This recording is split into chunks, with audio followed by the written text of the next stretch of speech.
Can I please stay with you? My mother died today, until the humans said, you can stay forever. Quran's edge had been a miracle of terraforming once. Now it was mostly wet concrete, broken glass, and the smell of cold metal decay. The colony's outer districts, places like Sector 14H, had collapsed into silence long before anyone admitted the infrastructure was failing. There was no power grid now, no transport system. Just wind, rain, and the dull hum of generators running in makeshift outposts. Darian Meyer lived alone, 42 stories above the remains of a forgotten administrative tower. His work was simple but essential: monitor atmosphere patterns and record plant responses to climate fluctuation. Quiet work, remote, unseen, the kind no one wanted, but someone had to do. He had converted the top 5 floors into a functioning greenhouse ecosystem. Plants lined the walls in vertical beds. Water collected through condensation gutters and was filtered into tanks. The building creaked with age, but it still stood. That was enough. Darian wasn't here for luxury or recognition. He was here to be left alone. At 36, he had spent the last 7 years off-grid, employed through a small independent contract with one of the former regional councils. His job was to collect soil data, measure chemical absorption in genetically adapted plant life, and occasionally send reports when comms were stable. Most days, he just kept things running, kept breathing, kept the tower alive. He was doing exactly that when the apartment's external buzzer cracked through the silence. He froze, mid-step, a tray of freshly sterilized root cuttings in his hands. No one visited. The lift was barely functional. The entry panel only activated when a manual override was pressed from outside. Someone had climbed 42 floors to reach him. He set the tray down carefully and walked toward the door. Each step was measured, not out of fear, but control. Darian had learned that reacting too fast made you look weak. Reacting too slowly made you a target. Neither option was good. He stopped at the door, looked through the security screen, static fuzzed and damp from water damage. 2 figures, female, one small, one adult, standing in the rain. He unlocked it. The door opened with a loud click. Cold, wet air rushed in. The girl stood directly in front of him. Maybe 7, blue skin, black hair soaked flat to her head, eyes too calm for her age. My mother died today, she said. Her voice cracked halfway through the sentence, but she didn't flinch. Can I stay with you, human? Behind her, the older woman stepped forward quickly, as if ready to catch the girl if she fell. She was taller than him, slim, but not fragile. Her clothes were soaked. A torn synth silk top barely held over one shoulder, the wrap skirt clinging heavily to her thighs. Her skin had the faint shimmer of Zyrene Allen descent, blue-toned with pale undertones that almost glowed in the right light.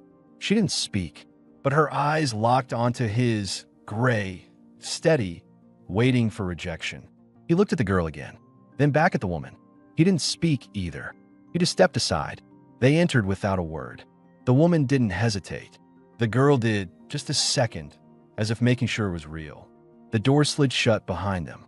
Darian turned, locking it manually. Then he faced them. Water dripped from their clothes onto the metal floor. The girl was shaking now, delayed response. The woman wasn't. She was too alert for that. Her shoulders were tight, her posture straight, hands at her sides, fingers flexing. She was calculating, watching him. He pointed to the alcove off the main living area. Washroom, towels inside, get dry. The woman gave a single nod, then nudged the girl gently. Go, she said. The girl obeyed without looking up. The woman followed. Darian stood in the same spot for a long moment, eyes on the puddle they'd left behind. He didn't believe the girl. Not fully. Her voice had been rehearsed, too specific. But the desperation was real. That much he recognized. He had seen it before in others. And in himself. He walked back into the main room and sat. The greenhouse was quiet again, except for the distant patter of rain on the glass panels above. A few floor-level heaters hummed softly. The plant swayed, undisturbed. A dozen questions crowded his mind, but none of them mattered yet. 15 minutes passed before the girl returned. She wore an oversized towel, draped like a robe, tied awkwardly around her waist. Her small hands gripped the cloth tightly. Her bare feet tapped against the warm floor. She looked around without speaking and then sat near the heat vent. Quiet. Darian brought her a bowl, some root chips, clean water. Set it next to her. Didn't speak. She looked at it, then at him. "What's your name?" she asked. "Darian," he said. She nodded. "Mine's Ilya." No last name. No follow-up. He didn't push it. A few minutes later, the woman appeared. She was dry now mostly. She wore one of his shirts, clearly borrowed from the shelf, dark gray, oversized, hanging loosely over her body. It slid off one shoulder. Her damp hair was tied back with a strip of cloth. She didn't look fragile anymore, just tired. "Thank you," she said. Her voice was low, neutral. He gestured toward the back hallway. "There's a bed. Not big. Might need to share." She glanced at Ilya. "We will." He nodded, turned away. He didn't ask what happened. Not yet. Later that night, Ilya lay curled in the center of the bed.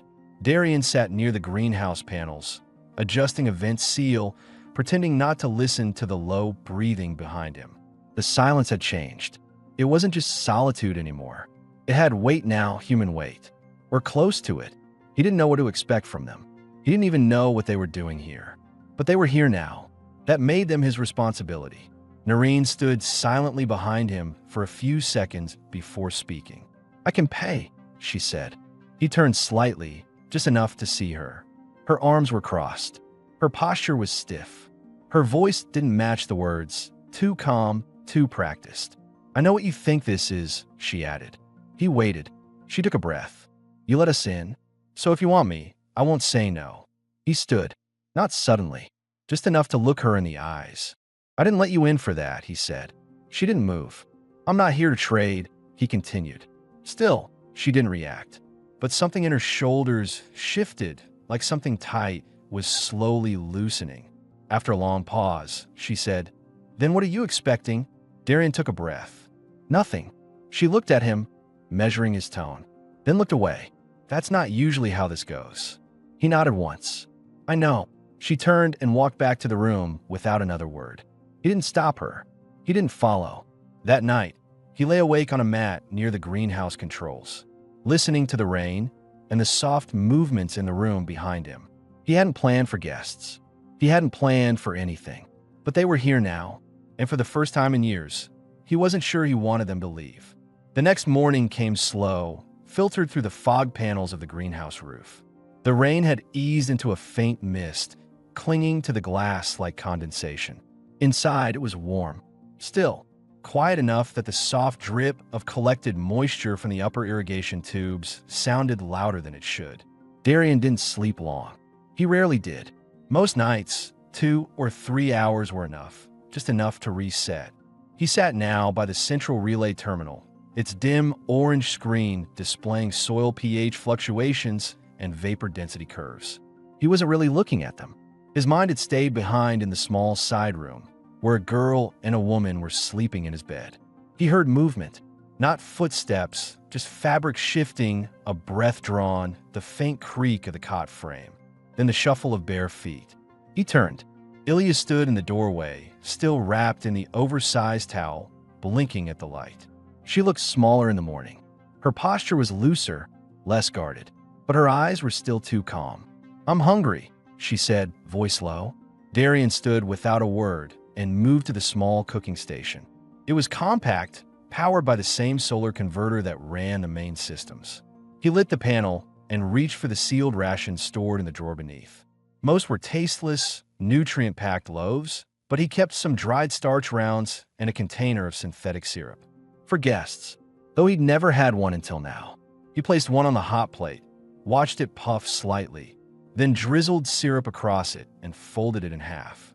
He added a slice of rehydrated root for texture. He passed it to her on a ceramic plate. "Sit by the vent." She obeyed. She didn't speak while she ate, but she didn't eat fast either. Just steady, bite after bite, eyes never leaving him. "Are you alone here?" she asked finally. He nodded. "Always." For a while. "Why?" Darian didn't answer right away. He cleaned the plate, wiped the counter. Then, "It's easier." She looked down at the last piece of bread. "I don't think it is." Before he could reply, Narration appeared. She stepped out of the side room wearing his shirt again, sleeves rolled, him reaching just below her thighs. Her long black hair was slightly damp, twisted into a loose knot behind her head. Her face was unreadable, but her posture was different, less tense, more centered. She paused when she saw Ilya eating, then looked at Darian. She slept through the night. He nodded. That's good. She hasn't done that in weeks. Ilya didn't respond. She kept eating. Darian gestured toward the terminal. I'll run the atmospheric check. Narration followed him. They stopped beside the hydroponics array. I owe you an explanation, she said. He didn't interrupt. Ilya lied. Her mother isn't dead. Not exactly. She's alive. Somewhere. But not with us. He stayed silent, letting her speak. She was sold off 3 weeks ago. To someone we didn't see. I never learned the name. Ilya was supposed to be taken with her, but she ran. Found me again. I'd known them before. Not well, but enough to recognize her. Darian folded his arms, kept his eyes on the nutrient flow gauge. So you're not her mother? No, but she calls me that now. A pause. She started doing that on her own. He glanced at her. She needed someone. I didn't say no, Narration said. He studied her face now. She didn't flinch under the weight of his stare. I'm not trying to deceive you, she said. We didn't plan this. She was scared, and I didn't know where else to go. He nodded, slowly. Why this tower? He asked. I remembered it was marked as a monitoring zone. Isolated, unlisted in central census. No patrols. I'd heard of someone living here quietly. They called you the ghost in the tower. He allowed a faint smirk. I've heard worse. She glanced down. If you tell us to leave, we'll go. I didn't say that. You didn't say anything. I don't say much. She looked at him again. That going to change? He held her gaze. Maybe. They stood like that a moment longer before she turned away. I'll clean up. As she moved back toward the kitchen, Darian finally allowed himself to exhale. His mind was cycling now, running through details, timelines, behavior patterns. Ilya's voice, rehearsed but raw. Narain's silence, her protectiveness, the slight tremble she tried to hide when she spoke about the real mother. He didn't think they were lying now, but they had been, and that left a crack in everything. Still, they were here. That much couldn't be undone. Later that afternoon, he moved a second cot into the side room, assembling it without comment. When Ilya saw it, she said nothing, but when he left, he heard her whisper, "Thank you." He heard Narain's soft voice reply, he didn't have to. The next evening, while harvesting the upper tiers of the greenhouse, Darian noticed something strange. Ilya's boots were drying near the vent, and one of them had a faint red flicker on the inside heel. He crouched, inspected it closely. A small implant, embedded in the fabric. He didn't touch it immediately. He returned to his console, ran a passive trace check. No signal broadcasting, but the chip had attempted a ping 4 days ago, then gone dormant. His jaw tightened. He returned to the boots, pried the heel open with a small utility blade. Removed the chip. It was basic, short-range trace, likely connected to a larger net once, but inactive now. Still, it meant someone had tracked Ilya recently, or tried to. He sealed the chip in a steel box and locked it in a drawer beneath the vent fans. He didn't tell them yet.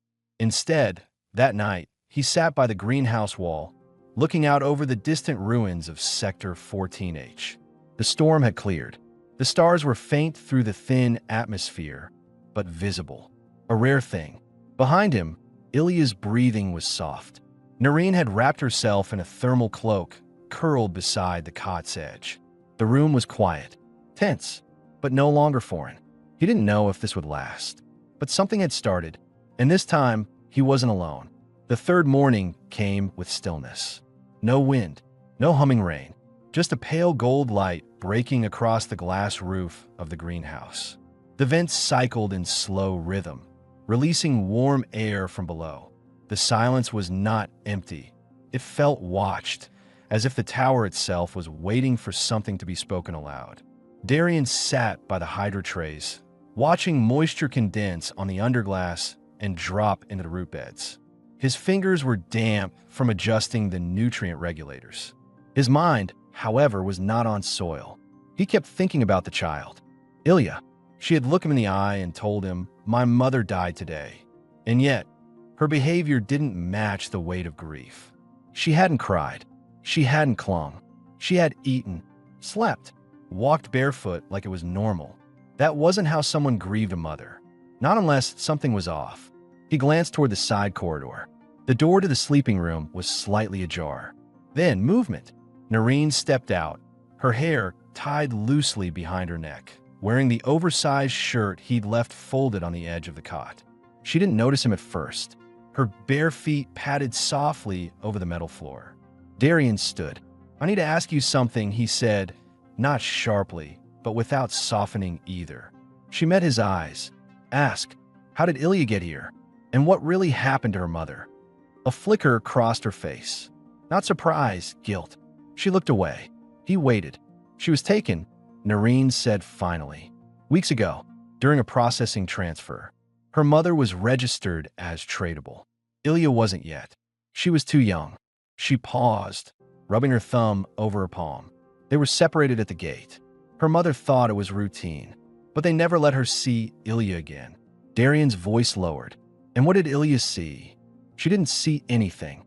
She was taken to a side room. Alone. Some bureaucrat, some sick bastard, told her, point blank, 'Your mother died in holding. There's no one left for you now.'" Darian's jaw tensed. "She was 7, Narration said, her voice hollow. "She believed it. And you?" "She showed up at my door 2 days later. I don't know how she found me. She was barefoot, bleeding from one foot. Didn't cry. Just said, 'You're still alive? So now you're my mother.'" Narration swallowed hard. "I didn't correct her. I couldn't. She was already holding on to the lie like it was air." Darian ran a hand down his face. "So when she came to my door, she said it again, word for word. 'My mother died today.'" Narane's voice cracked slightly. It wasn't deception. She believed it. Darian nodded slowly. The silence that followed wasn't awkward. It was heavy, real. "She's been waiting for someone to tell her otherwise," he said. "I know. Why haven't you?" Narane's shoulders rose, then fell. "Because I don't know what the truth would do to her. What if she's alive, but chained somewhere far worse? What if she's dead now because Ilya ran?" "She deserves the truth," Darian said quietly. "But not all at once." Narration sat down on the edge of the basin, her arms resting on her knees. "I didn't want her to think I replaced someone. I didn't want to lie and take that from her." Darian crouched beside her. "You didn't take anything," he said. "You gave her something to hold on to." She didn't respond, but her jaw tightened. A tear slid down her cheek. She wiped it away quickly. From the corner of the room, a voice floated in. "I heard you." They both turned. Ilya stood near the hallway, her blanket draped over one shoulder, hair tangled from sleep. "I know she's not dead," she said simply. "But if I say she is, it doesn't hurt as much." Neither adult spoke. She walked over slowly, climbed into Narane's lap, and leaned against her without looking up. "I don't need a real mother," Ilya murmured. "I just need one who stays." Narane's arms wrapped around her tightly. Her breath shook once, then steadied. Darian stood, quietly stepped back. Ilya looked at him. "You stayed," she said softly. He nodded. "I don't think you'll go," she added. He crouched beside them again, meeting her eyes. "I won't," he said. And this time, no one corrected him. Because it was true. From that moment forward, "My mother died today" wasn't a lie. It was a wound being left behind. It began with laundry. Not by plan, not by request, but by instinct. Late in the morning, after the humidity in the greenhouse dropped and the solar panels cycled to full capacity, Narration moved to the narrow service sink near the irrigation basin. Darian had left a pile of worn thermal shirts there, some torn, some stained with soil dust, others still damp from misting cycles. She didn't ask permission. She just rolled up her sleeves, tied her hair back with a strip of cloth, and began scrubbing. Her movements were quiet, deliberate, not graceful but practiced, the kind of work someone does when they want to feel useful again. Darian saw her from the far side of the greenhouse. He didn't interrupt. He didn't offer help. He just kept calibrating a nutrient monitor with one eye on the readout and one on her. He noticed the change in her expression. It wasn't tension. It wasn't pain. It was focus. A woman who hadn't had a reason to care for anything for a long time, now grounding herself in soap and water and the faint rhythm of rinsing. Across the room, Ilya was sketching with an old graphite stylus on the greenhouse floor. Lines and dots, little clusters of spirals. Nothing coherent, but she was humming softly. That was new. Around midday, Darian stepped into the side corridor, opened the storage cabinet, and pulled out one of the old woven shirts he hadn't worn in years. It was softer, cleaner, undamaged. He carried it back and set it beside the basin without a word. Narine paused. Her hands were submerged, fingertips red from scrubbing. She looked at the shirt, then at him. He didn't speak. She nodded once. Quiet thanks. That night, when the heat lamps dimmed and the generator clicked into standby, Darian turned down the vents and returned to the small kitchen zone. The leftover bread he'd rehydrated had cooled. He didn't eat. He just sat. Narine entered the room a few minutes later. She wore the clean shirt now. It fit differently, softer at the sleeves. It hung loosely around her hips, but rested naturally at her shoulders. Her hair was tied back again, loosely this time, and damp strands curled against her neck. She hadn't dried them fully. She hadn't bothered. He noticed the way she moved now. Slower, less guarded. When she sat beside him, it wasn't tentative. She didn't speak immediately. He didn't rush her. Then, do you know why I offered myself to you that first night? Darian turned slightly, looked at her, waited. Because I thought you'd ask for it eventually, she said. If I offered first, I could pretend I had control. He didn't answer. Not yet. I was wrong, she added, quieter. You didn't ask. You never even looked at me that way. He finally said, I looked. Narine blinked. But not like that, he continued. I looked because you were standing in my home, dripping wet, and trying not to fall apart. I looked because you looked like a person who needed someone to see her. Her throat tightened. She looked away, but not fast enough to hide it. He leaned forward, resting his arms on his knees. You were surviving on instinct. That's not shameful. That's human. I'm not human, she said. He met her eyes. No, but I've never met anyone more human in the ways that matter. Silence. Then she reached up and wiped her cheek once, almost irritated by the motion. I don't know what to do when someone doesn't want anything from me. Then maybe you've never been safe enough to find out. She laughed, not loudly, not humorously. It was hollow, a breath released with too much pressure behind it. I don't know what I am when I'm not for sale, she said. He didn't say, you're free now. It would have sounded false, premature. So instead, he said, you're here. That's enough. In the far room, Ilya shifted in her sleep. Neither of them moved. After a while, Narine leaned her head against the wall behind them. She closed her eyes, not in retreat, in rest. And Darian sat beside her, watching the soft flicker of the greenhouse lamps against the fog glass above. The silence was different now. Not empty, not waiting, alive. Later that night, he woke to the sound of soft footsteps. He rose carefully and walked toward the corridor. Ilya was standing near the window, wrapped in her blanket, barefoot, silent. He approached. She didn't turn, just said, I remember my mother's voice, but not her face. Darian stayed quiet beside her. She had a low voice, like Narine's, not mean, just tired. After a pause, she added, Narine pretends she's not scared, but she is. Darian asked gently, how do you know? She sleeps too light. He crouched beside her. Do you think she's pretending with me? I think she's trying not to, Ilya said. That's harder. She looked up at him now. You like her or don't you? Darian didn't answer. You do, she said again. But you don't want her to know yet. She wasn't accusing, just stating it, like a math problem she'd worked out quietly in her head. He said nothing. Will you keep us? She asked. Her voice didn't plead. She didn't cry, but her eyes didn't blink. Darian exhaled. Yes. For how long? As long as you want. She nodded. That was enough. She went back to bed without a word. Darian stood there for a while, watching the glass fog over as the temperature dropped again. In the other room, Narine stirred but didn't rise. She didn't need to. Not anymore. Tomorrow would come.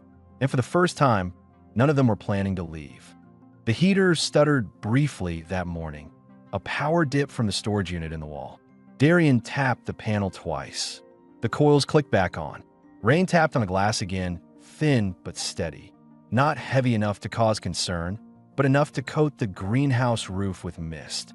He was already at work, kneeling beside the hydro bed, transplanting nutrient-rich root clusters into the secondary growth trays.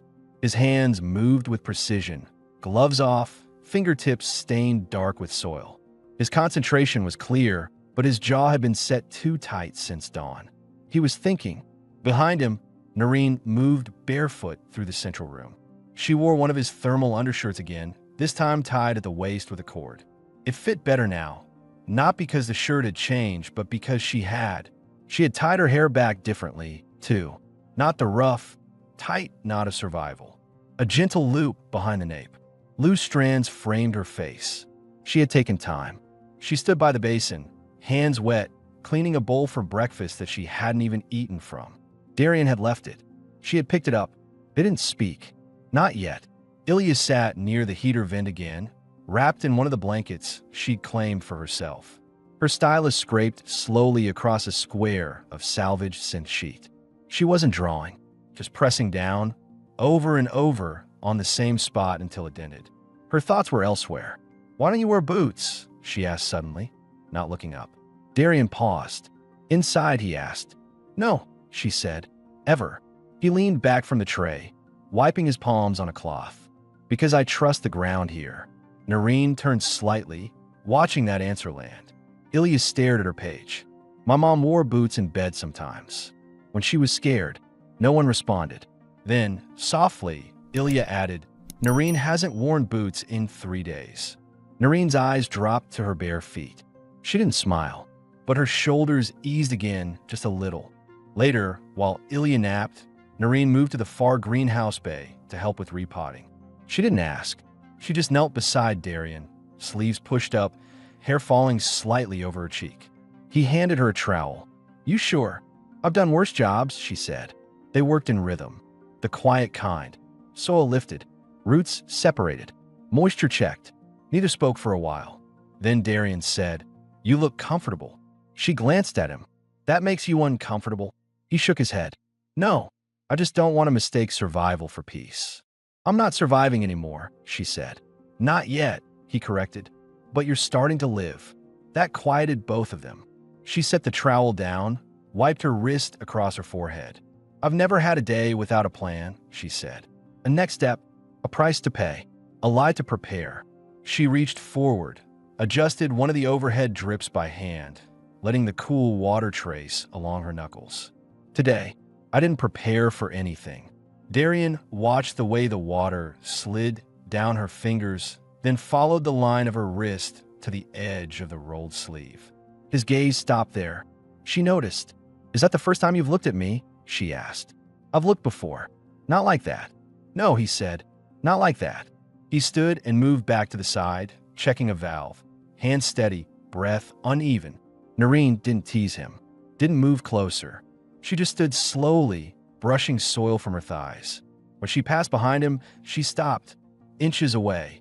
Then, in a quiet voice, "I don't want to survive by being desired, but I want to know I still can be." He turned. She didn't step back. Their eyes met. No smile, no posing, just truth. He said, "You are, but not because you have to be." Then he stepped aside. Let her pass. She returned to the central room. That night, as Darian returned from the external vent bay, he found Ilya sitting near the window again. Her blanket was wrapped over her shoulders, and her drawing pad lay beside her. She looked up at him. "I think Narane's ready." "For what?" he asked. Ilya shrugged. "To stop hiding in other people's stories." Darian sat beside her. "And what about you?" "I never had a story," she said. "I just followed people into theirs." She turned her eyes toward the darkened skyline. "But this place feels like one. Like a story where no one dies at the end." Darian looked at her. "Is it the kind you want?" "No," she said. "I want the kind where people stay." He placed a hand gently on her shoulder. No words. She leaned into it just a little. And when she stood to go back to bed, she didn't say goodnight. She didn't need to. Minutes later, Darian turned off the greenhouse lights. Only the hallway lamp remained, dim and golden. He passed the side room. Narration lay, facing the wall, curled beneath the thermal blanket. She hadn't closed the door all the way. He stood in the doorway. She turned slightly, eyes open. Neither spoke. He stepped away. She watched the doorway after he left. No one ran anymore. Not her. Not him. Not the girl between them. Tomorrow, the silence would still be there, but it would feel warmer, like breath shared between people who no longer had anything to prove, only something to protect. The rain didn't return for 2 days. For the first time since they'd arrived, sun broke through the mist. Not strong, but clear enough to cast shadows across the greenhouse floor. The kind of light that made dust visible in the air, made skin feel warmer, made silence feel less heavy. Ilya had taken to folding things. Strips of synth sheet, blanket corners, worn towel edges. She folded them into little symmetrical squares. She said nothing about it, and no one questioned her. Darian had noticed she now slept in the same place every night, the narrow storage alcove near the heating duct. She made the blanket nest with care. She didn't ask to sleep beside them anymore. It meant something. It meant she didn't feel the need to be protected every second. That evening, after Ilya had gone to bed and the vents had slowed to a soft hum, Narration stood by the far window in one of Darian's clean undershirts. Her legs bare, her arms crossed, the curve of her silhouette outlined by the soft greenhouse glow behind her. She was quiet for a long time. He sat near the cooking station, turning over a worn mug in his hands. Finally, she spoke. "You said I looked comfortable," she said, voice soft but clear. "But you didn't ask what that cost." Darian looked up. "You don't owe me that." "I know," she said. "That's why I'm telling you." She turned to face him fully. "I gave myself to people who didn't ask, just so they wouldn't hurt me in ways I couldn't control. It worked. Sometimes." She paused. "That's not what this is," she added. "I know." She took 2 steps closer. "Then let me say this clearly. I'm not offering you anything."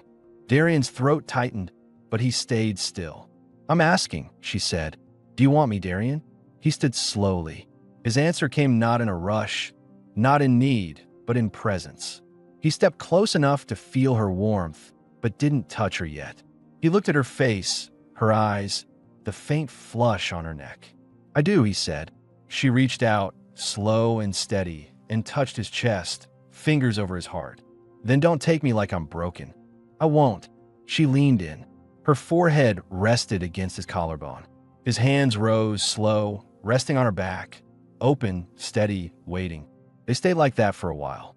Then, carefully, deliberately, they moved together, not toward the bed in the spare room, but to the blanket nest near the vent where the warmth was strongest. They undressed slowly, not as ritual, not as performance, but as 2 people choosing to be seen. Narration guided his hand once, gently, firmly, where she wanted him to touch her. Not because she needed it, but because she chose it. Darian whispered her name once. She pressed her palm to his jaw and told him not to speak again. Not yet. There were no loud breaths, no sudden sounds, just skin against skin, warmth shared without urgency. The kind of closeness that says, "I'm still here even when you no longer need to be." And when it ended, they didn't move for a long time. She rested her head against his chest, legs tangled with his. He wrapped the thermal blanket over both of them. Her voice came quiet, almost fragile now. "My real name isn't Narration." He looked at her. She stared at the ceiling. "That name belonged to someone else. I started using it after I ran. The name they used before was part of a registry. I wanted to disappear." He didn't ask what the old name was. He just said, "This one suits you." She closed her eyes. "You're not going to ask why I ran?" "No," he said. "You're not running now." When she finally fell asleep, Darian stayed awake. He listened to the distant creak of the wind through the tower, watched the soft lights pulse above the greenhouse canopy, heard Ilya shift once in her own room, then go still. The 3 of them had stopped drifting. There were still things to face, but they would face them from here, not scattered, not alone, together. Tomorrow, he'd tell her what he really did before he came to this tower. But not tonight. Tonight was for quiet warmth. And the woman who now slept with her hand still resting over his heart. The rain didn't return. 4 or 5 days, sunlight crept through the greenhouse canopy uninterrupted, drying the upper soil beds and warming the filtered water tanks. The vents adjusted slowly, learning the new rhythms. Inside the tower, the The silence had shifted permanently. It no longer felt like absence. It felt like choice. Darian stood on the top platform of the greenhouse dome, tightening the final solar fastener before climbing down the maintenance ladder. When his feet touched the floor, he looked around and realized there was nothing broken left to fix. Ilya sat cross-legged by the window ledge, carefully tracing the outline of a small clay pot with her fingers. The soil inside was fresh. One of the hardy offshoots of the air-cleaning vine Darian had cultivated now rested inside it, its first leaves curled upward, catching the light. She hadn't spoken all morning. She didn't need to. Narration stood at the sink, drying her hands with a woven cloth. She wore no shoes, no cord around her waist, no jacket, only one of Darian's lighter shirts, unbuttoned at the collar, sleeves rolled to the elbow. She looked over her shoulder at him, and the look said everything. She didn't need to leave anymore. The night before, they'd burned the old chipped ID card Darian had found buried in Ilya's boot lining. It hadn't been active, but it had carried her past. Numbers, classifications, expiration marks. The fire had been small but real. No ceremony, just warmth. Now, after breakfast, Darian turned to Ilya. "I need your help with something," he said. She blinked up at him. "With what?" "Sealing the outside lift shaft," he said. "We're not expecting anyone else, are we?" Ilya shook her head. "No." He nodded. "Then it's time to shut it down." They worked together, dragging the final steel panel across the doorway and bolting it closed. Darian handed her the last bolt and the small wrench. She tightened it with both hands. When they finished, he stood, brushed his hands clean, and said, "Now this place belongs to us." Ilya stared at the sealed panel, then looked up at him. "Does that mean we're a real family now?" He froze, then crouched in front of her, arms on his knees. "I think we've been one for a while." She looked past him, toward the kitchen, where Narration was watching quietly. Ilya tilted her head. "Can I call you something? Anything you want." She took a breath. Then softly, without blinking, she said, "You're ours." Darian didn't speak. He just nodded, and she walked past him toward Narration, reaching up without hesitation and slipping her hand into the woman's. Narration curled her fingers around the girl's hand and didn't let go. That evening, Darian rearranged the central greenhouse space, moved the bedrolls, cleared the storage crates, and placed 3 cushions in a circle, not for utility, but for living. Narration prepared food, real food this time. She used spices. She tasted before serving. Ilya brought the cups. Darian poured the drink. They ate like it was normal, like they had always done this. Afterward, they sat together, backs against the greenhouse wall, the stars faint above them through the clear panels. The tower was still. The vents were low. The hum of the water collector barely registered. Then Narration leaned her head on Darian's shoulder and said, "Tell me what you were before this." He thought for a long time. Then, "I tracked toxic soil drift patterns. That's what they paid me for." "And what did you really do?" "I waited for someone to knock." She smiled, a real one. Small, quiet, honest. Ilya fell asleep on Narain's lap not long after. And when Darian stood to lift her and carry her to her blanket nest, she stirred, blinked once, and murmured, "Don't leave." "I won't," he said, "ever." And this time, he meant it. He returned to the central room, found Narration sitting in the dim light. She reached for him. He sat, and they stayed that way until the stars faded. Outside, the wind slowed. Inside, the tower remained sealed, not as a hiding place, but as a home. Not temporary, not survival, just theirs, forever, complete, together. Weeks had passed. The tower no longer felt like a refuge. It felt like a home. On that particular day, the sun was strong and steady, warming the greenhouse panels from above and casting golden light through the leaves. Ilya had gone to the lower level, reading quietly in the storage bay where Darian had built her a second sleeping nook, a space she now called her room. She was safe, busy, and out of earshot. Narration stood near the basin, her sleeves rolled, arms damp from rinsing. A faint sheen of heat glowed along her collarbone. She was barefoot, skin lightly flushed from the warmth, her hair unpinned and loose down her back. The shirt she wore was one of Darian's, unbuttoned halfway, falling open as she moved. She caught him watching her, not the first time, But something in his gaze was different today. She didn't look away. Instead, she dried her hands, walked toward him slowly, and stood in front of him without a word, close enough that her hip brushed his. Darian set down the tools he was organizing. She looked up at him. "I want you again," she said quietly. He searched her expression. Her voice wasn't uncertain. It wasn't performative. It was steady, present, not asking permission, offering clarity. "I want you," she repeated. "Now, here, as we are." He reached for her hand, slowly, tracing her fingers with his own. Then he leaned in and kissed her, a soft, grounding kiss that began as stillness and deepened with warmth. She responded without hesitation, fingers slipping into his hair, guiding him closer. They moved together toward the low bedding near the greenhouse floor, where the warmth collected during the day. He untied her shirt slowly, one button at a time, not rushing, not looking away as he exposed more of her skin. She kept her eyes on him, her breath calm, letting him see everything. When the shirt fell, she stood bare before him in the filtered sunlight, skin glowing, the curve of her hips and the softness of her stomach catching golden shadows. She didn't cover herself. She didn't pose. She just was. Darian stepped forward and touched her gently. First her jaw, then her shoulders, then her waist. His hands were warm and deliberate, drawing lines down her body that made her close her eyes and exhale slowly. When they lay down together, there was no tension, no urgency, no fear, only want. Their bodies pressed slowly, skin to skin, heat building naturally between them. Narration pulled him in closer with her legs, arching her back to feel his weight settle against her. His hand moved along the inside of her thigh, sliding upward until she guided him where she wanted him.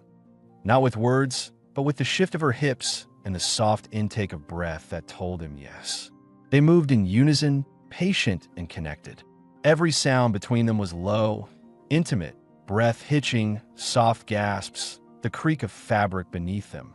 His lips found her neck, her collarbone, her chest, kissing slowly, without demand. Narration cupped his face with both hands, pulling him up so their eyes met as he entered her. No flinch, no shame, only closeness. She wrapped her arms around his back and held him as their rhythm deepened. Her body welcomed his without hesitation, their movements slow but intense, the pressure building with every shift of his hips, every moan she didn't try to hide. He whispered her name once, and this time, she let him say it. Her fingers dug into his shoulders. Her legs tightened, their pace quickened, not from lust, but from the simple, growing need to be together completely. And when the release came, slow, grounding, full, she trembled beneath him, breath sharp and high in her throat, eyes closing as her entire body clenched around him. He followed seconds later, collapsing gently into her arms, forehead resting against hers, breath mingling between them. Neither spoke. They didn't need to. He lay beside her, tracing slow patterns across her hip. She curled into his chest, skin still glowing from warmth and closeness. "You didn't just make love to me," she said after a long silence. "You gave me myself back." He kissed her temple. She reached down, pulled the blanket over both of them, and closed her eyes. Outside, the sunlight shifted. Inside the tower, nothing more needed to be said. They were not survivors now. They were not fugitives. They were not broken. They were simply together. Fully. Finally.